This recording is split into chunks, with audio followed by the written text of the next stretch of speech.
कहानी की शुरुआत होती है आज से हजारों साल पहले, जब इजिप्ट के पिरामिड्स भी नहीं बने थे।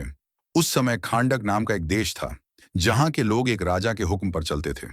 वह लोग खांडक देश को सदियों से दुनिया का सबसे शक्तिशाली देश बनाना चाहते थे। मगर जब ऑक्टन नाम का राजा गद्दी पर बैठा, तो सब कुछ बदल गया। वह अपनी सेना से लोगों पर अत्याचार करता था और अपने समय का सबसे क्रूर राजा माना जाता था। असल में ऑक्टन काले जादू का ज्ञानी था, और अब उसका मकसद था सबक नाम का एक ताज बनाना, जिसे हासिल करने के बाद उसे कोई नहीं हरा पाएगा।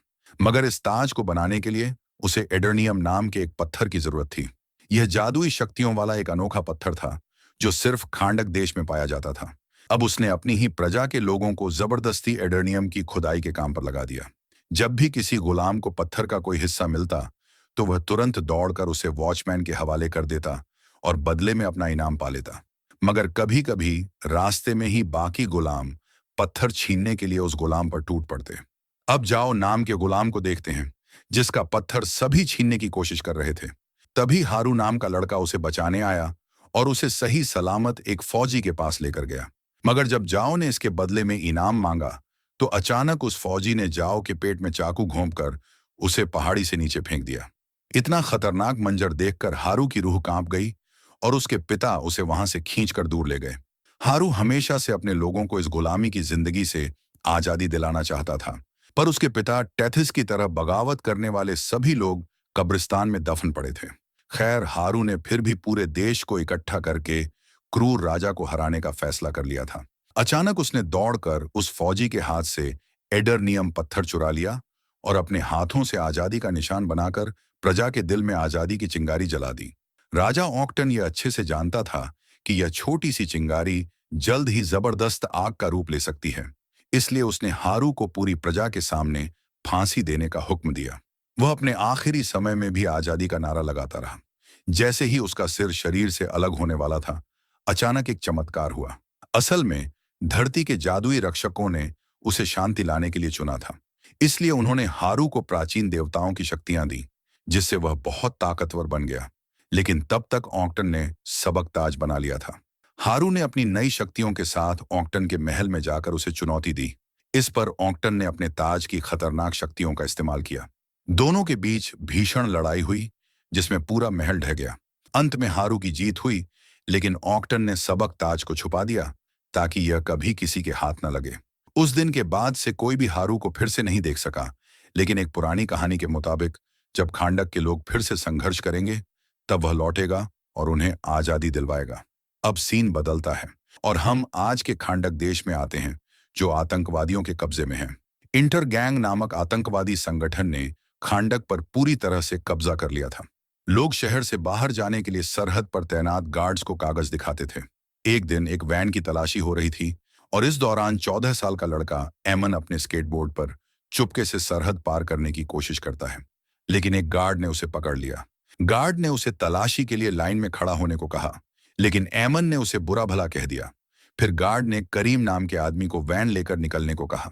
तभी गार्ड ने अपनी कलाई देखी और उसे एड्रियाना नाम की भगोड़ी की तस्वीर दिखाई।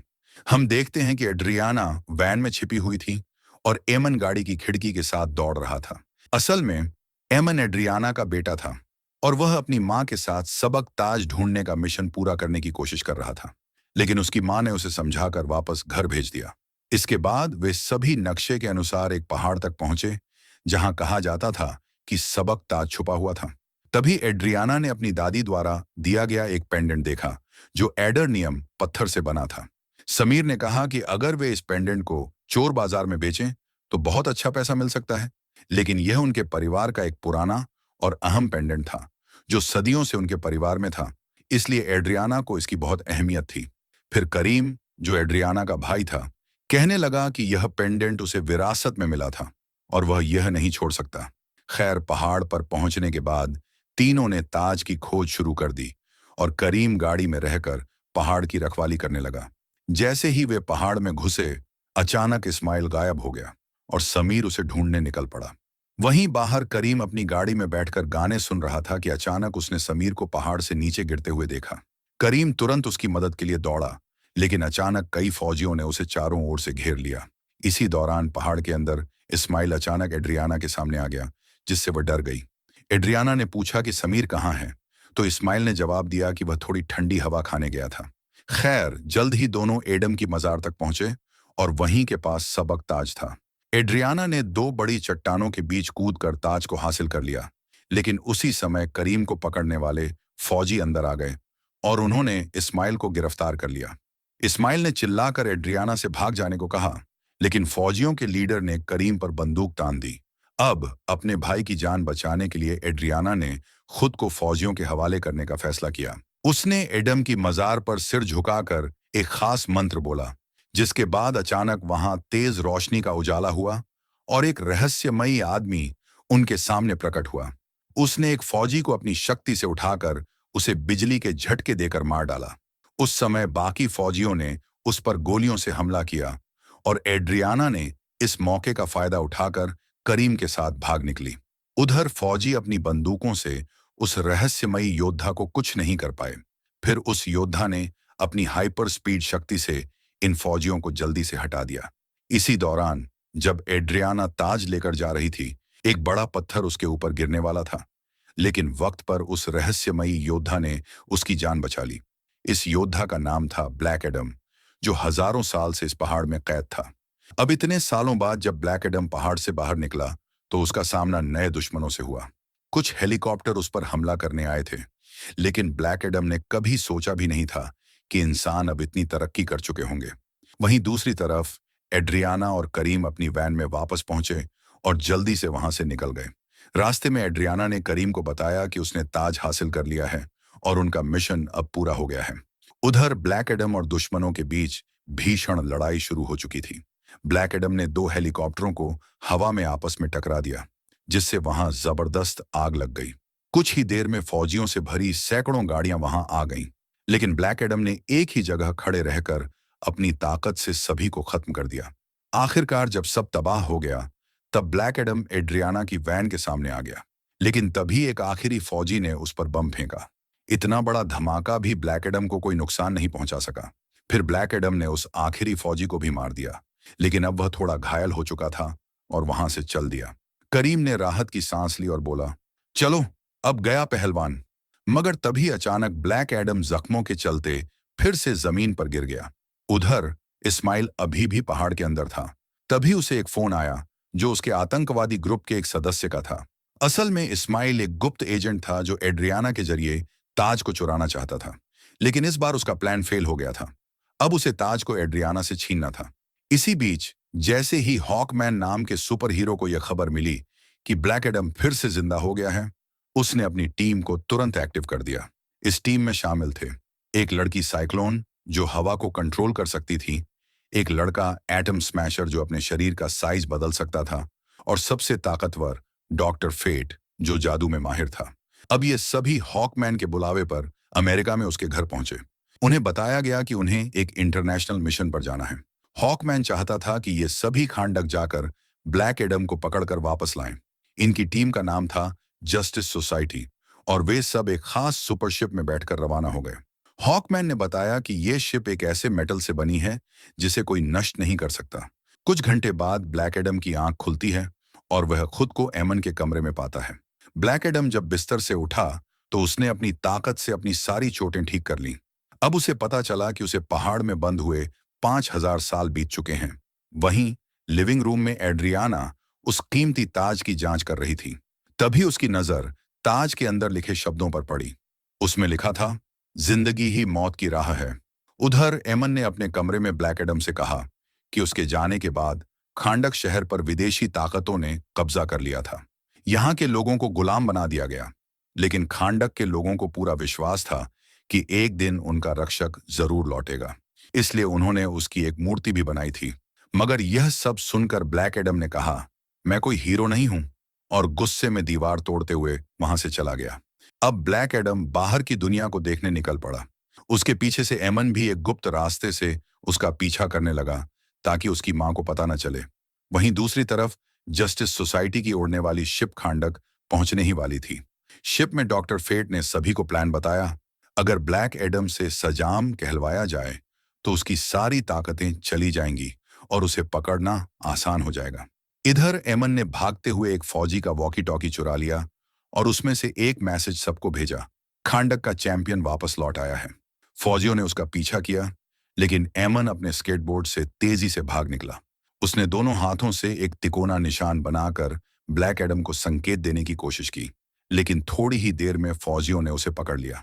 एड्रियाना उसे छुड़ाने आई और गार्ड से बहस करके एमन को आजाद करवा लिया, मगर जल्द ही उन्हें पता चल गया कि एड्रियाना भी एक वांटेड है।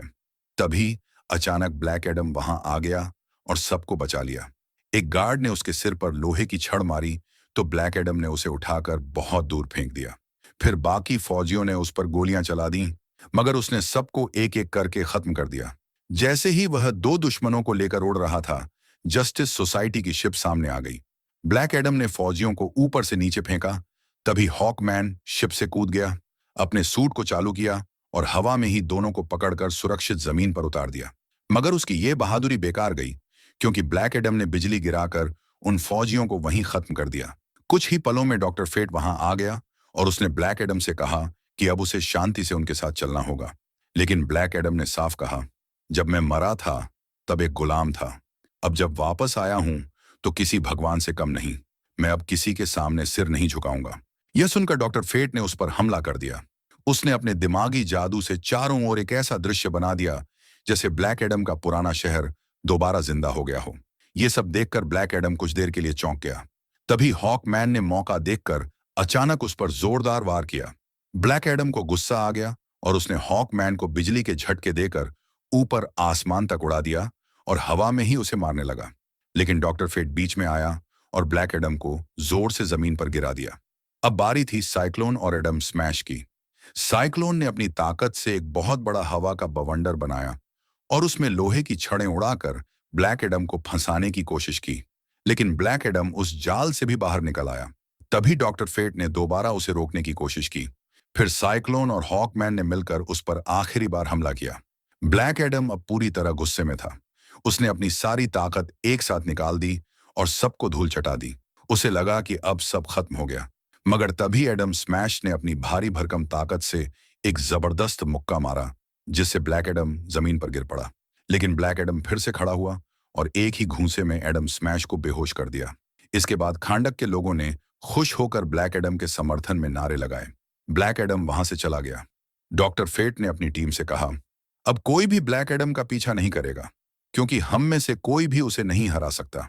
फिर वो अपनी टीम के साथ एड्रियाना के पास पहुंचा, क्योंकि उसने एक सपना देखा था कि सबक ताज एड्रियाना के पास है। मगर एड्रियाना ने साफ कहा, मेरे पास कोई ताज नहीं है। उधर जब ब्लैक एडम और जस्टिस सोसाइटी की लड़ाई चल रही थी, तभी एमन ताज को चुपचाप अपने बैग में डालकर वहां से निकल गया था। बाद में एड्रियाना ने जस्टिस सोसाइटी के साथ पुराने महल में जाने का फैसला किया। यही वह जगह थी जहां कभी ब्लैक एडम रहा करता था। पुरानी कहानियों के मुताबिक करीब 5000 साल पहले ब्लैक एडम ने इसी महल से अपने लोगों को आजादी दिलाने की कोशिश की थी, लेकिन हीरोज की टीम का कहना था कि वह बदले की आग में था, आजादी दिलाने नहीं। उसी वक्त उसके गुस्से ने उसके अंदर की ताकत को काबू से बाहर कर दिया और पूरा महल तबाह हो गया। इसके बाद दुनिया के जादूगरों ने तय किया कि अब वो अपनी ताकत के लायक नहीं है और उसे एक खास मकबरे में कैद कर दिया गया। अब 5000 साल बाद एड्रियाना ने उसे फिर से आजाद किया। जब एड्रियाना ब्लैक एडम के पास पहुंची तो उसने उनकी बात सुनने का फैसला किया। दूसरी तरफ जब एमन घर लौटा तो देखा कि इस्माइल जिंदा है। उसे देखकर वो चौंक गया, लेकिन तभी इस्माइल ने उस पर बंदूक तान दी और उसकी सच्चाई सामने आ गई। वो असल में एक धोखेबाज था जो ताज चुराने आया था। इस्माइल ने एमन और उसके मामा करीम को धमकी दी कि बैग उसे दे दो वरना जान से मार देगा।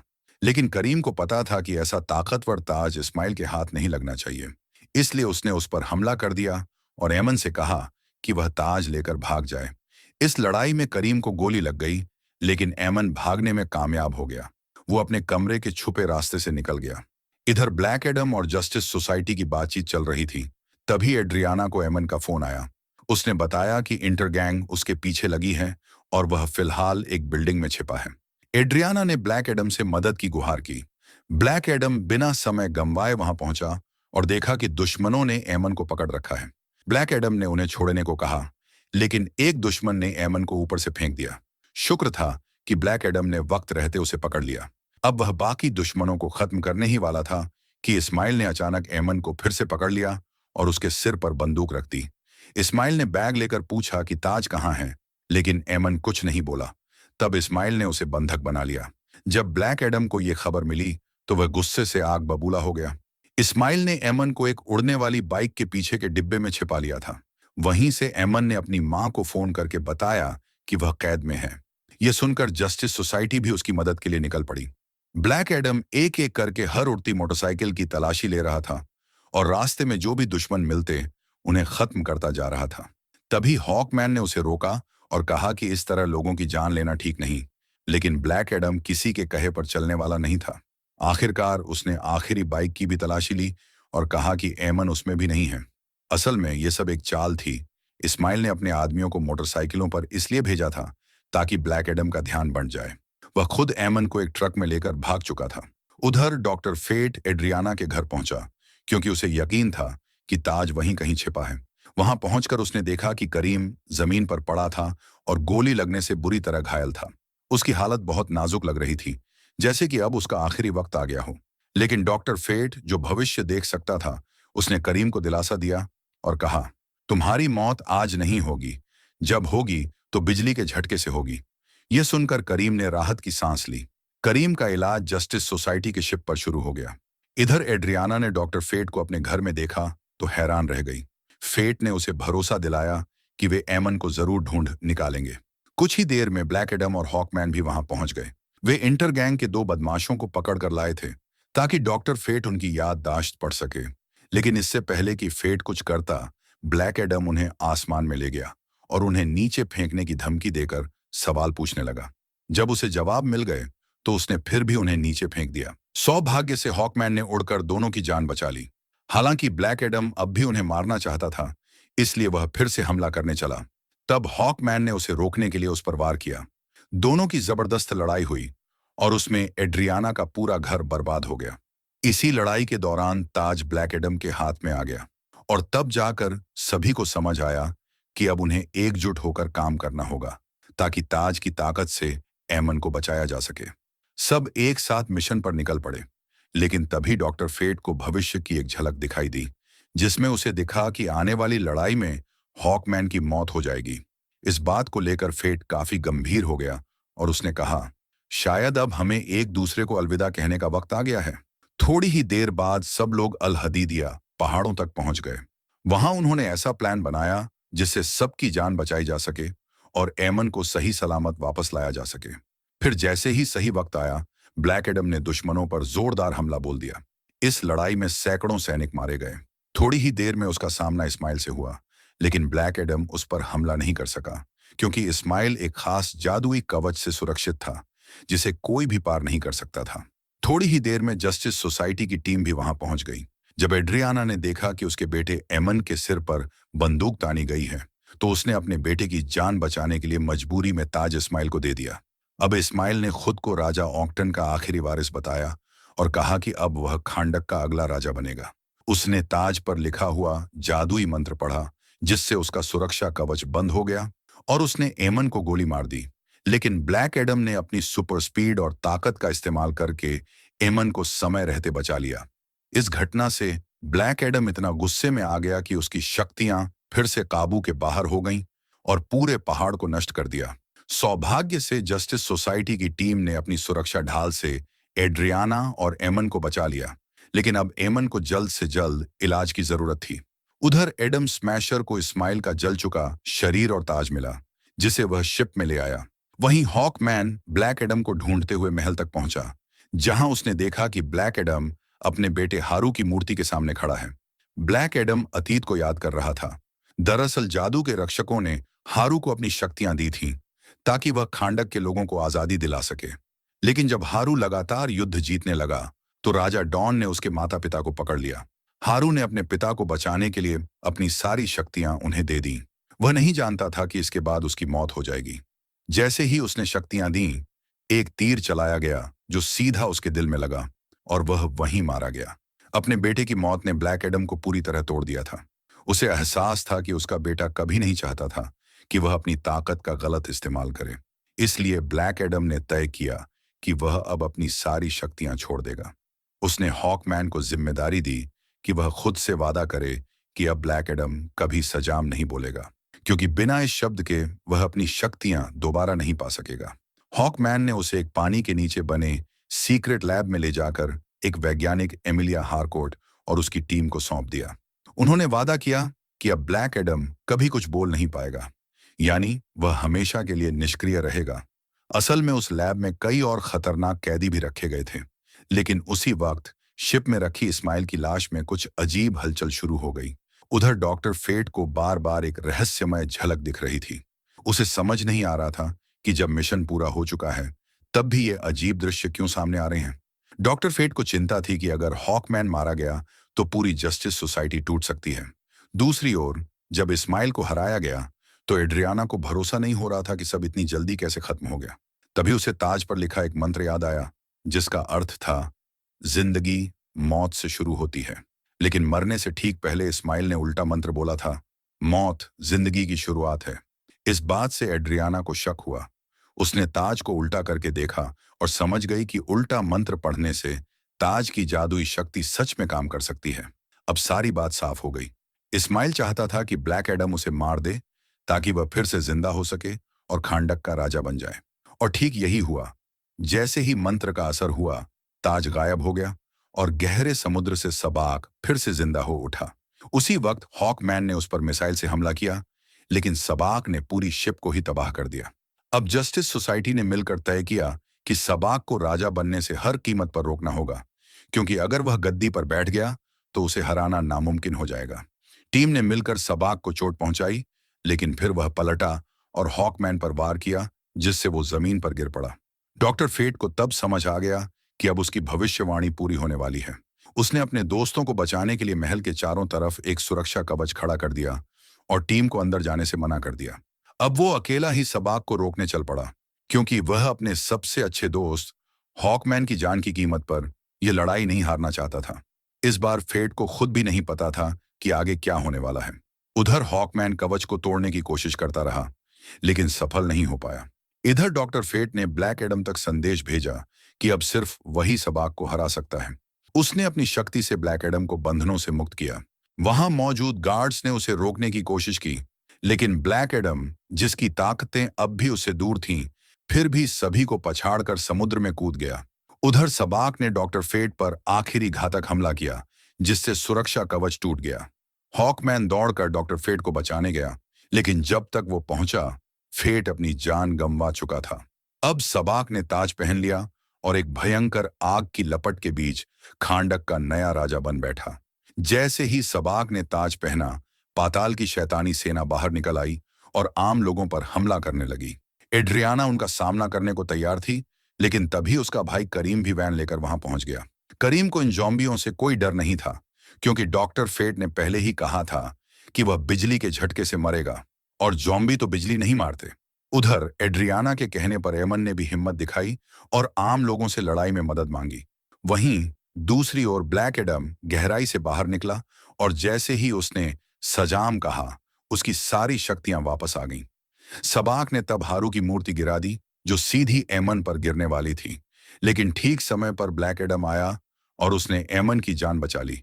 इसके बाद ब्लैक एडम ने सीधा सबाक का सामना किया और दोनों के बीच जबरदस्त लड़ाई शुरू हो गई।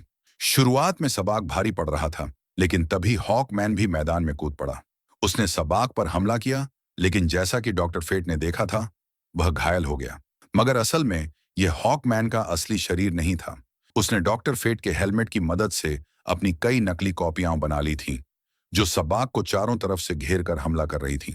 इधर ब्लैक एडम ने अपनी ताकत का पूरा इस्तेमाल करते हुए सबाक के शरीर को 2 हिस्सों में चीर दिया। जैसे ही सबाक मरा, पाताल से आए सभी जॉम्बी भी गायब हो गए। अब आम लोग जीत के नारे लगाने लगे और जश्न मनाने लगे। हालांकि पहले हॉकमैन और ब्लैक एडम में मतभेद थे, लेकिन अब दोनों ने दोस्ती का हाथ बढ़ाया।